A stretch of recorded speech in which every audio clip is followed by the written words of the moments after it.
जिसने भी पत्र भेजा उनसे निवेदन है, आपकी पूरी मेडिकल की फाइल आपने लगाई है, पर निवेदन है इस पूरी मेडिकल की फाइल को आप वापिस लेकर जाना, जिससे आपके पास में ये कॉपी रहे।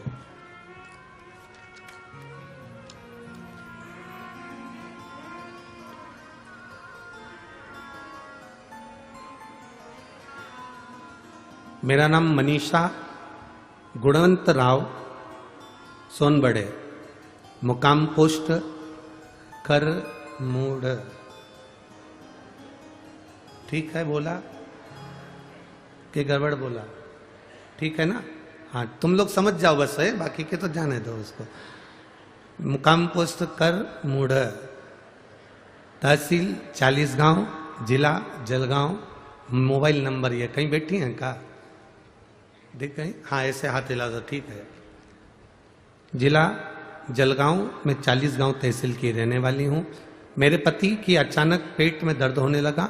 हम सभी परिवार वाले 40 गांव के सुमन हॉस्पिटल के डॉक्टर साहब के पास में दिखाए।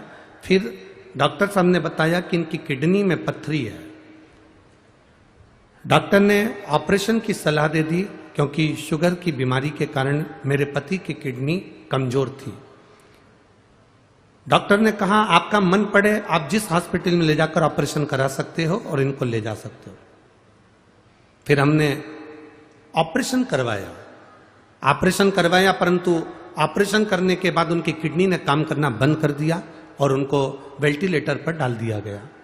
वेंटिलेटर पर डालने के बाद में उनका शरीर काम नहीं कर रहा था। हम बाबा के भरोसे पर भगवान को जल चढ़ाना प्रारंभ कर दिया। गुरुदेव जल चढ़ाना प्रारंभ करा, थोड़ा सा जल उनके होठों पर लगा देते, एक बेलपत्री उनको दे देते, बस बाबा की कृपा से उनकी आंख तो खुली और उन्होंने शरीर ने काम करना प्रारंभ करा। पर दवाइयां काम नहीं कर रही थी। गुरुदेव जब दवाइयां काम नहीं कर रही थी तो धीरे धीरे शरीर ने काम करना प्रारंभ करा। फिर उनको डायलिसिस पर रखा गया, डायलिसिस करवाया गया। 1 महीने में 2-2, 3-3 डायलिसिस होने लगे। दोनों बच्चे और मैं खुद भटक कर थक गए, पर उनका ठीक नहीं हो पाया। गुरुदेव एक बार जब हम डायलिसिस कराने के लिए गए तो उनको वापस वेंटिलेटर पर डाला और डॉक्टर ने थोड़ी देर के बाद में कहा कि आपके घर के बच्चों को बुला लीजिए, क्योंकि इनका शरीर अब काम नहीं कर रहा है, हृदय पूर्ण तरह से बंद हो चुका है और शरीर ने काम करना बंद कर दिया। जिसकी रिपोर्ट मैंने लगाई है उस रिपोर्ट के अंतर्गत मेरे पति का शरीर काम नहीं कर रहा था, हार्ट बंद हो चुका था, हृदय धड़कना बंद हो चुका था, नाड़ियां चलना बंद हो चुकी थी और उनका शरीर पूरा लाश की तरह हो गया था।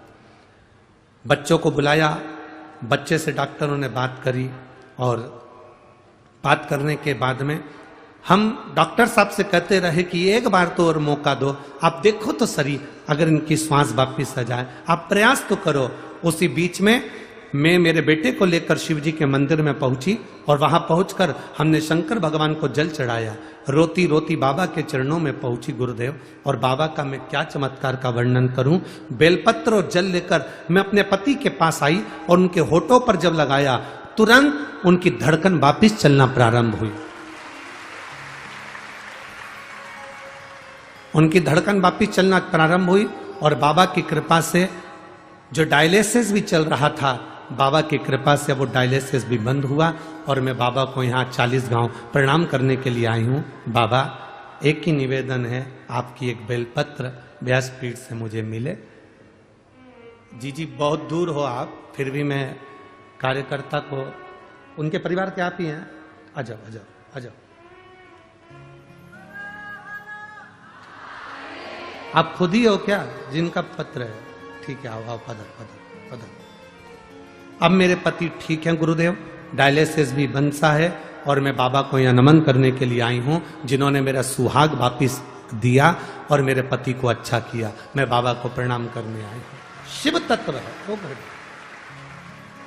शंभो। बैठिए जी बैठो। तेरी कृपा बिना ना हिले एक भी लेते श्वास तेरी कृपा से तरो तरो। हे गंगाधार मुक्ति द्वार ओंकार तू, बोले ओंकार तू। आयो शरण तिहार शंभु तार तार।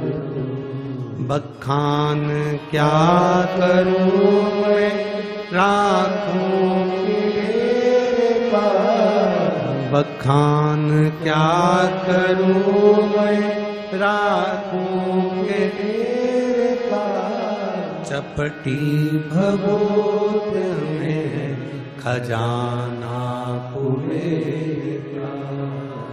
हे गंगाधार मुक्ति द्वार ओंकार तू, भोले ओंकार तू।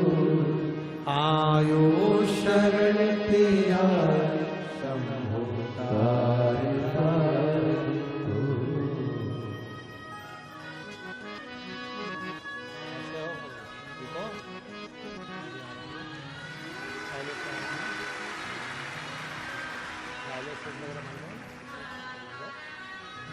डायलिसिस पूरा बंद हो गया।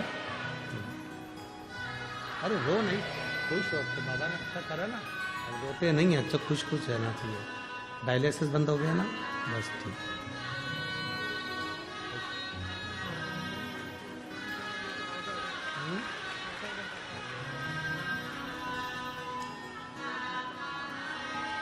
बोल रहे हैं आधा घंटा मेरे प्राण नहीं थे। आधे घंटे तक मैं मर चुका था, पर आधे घंटे के बाद जैसे ही बेलपत्र और जल मेरे होठों पर आया, मेरे प्राण मेरे बाबा ने वापस दिए।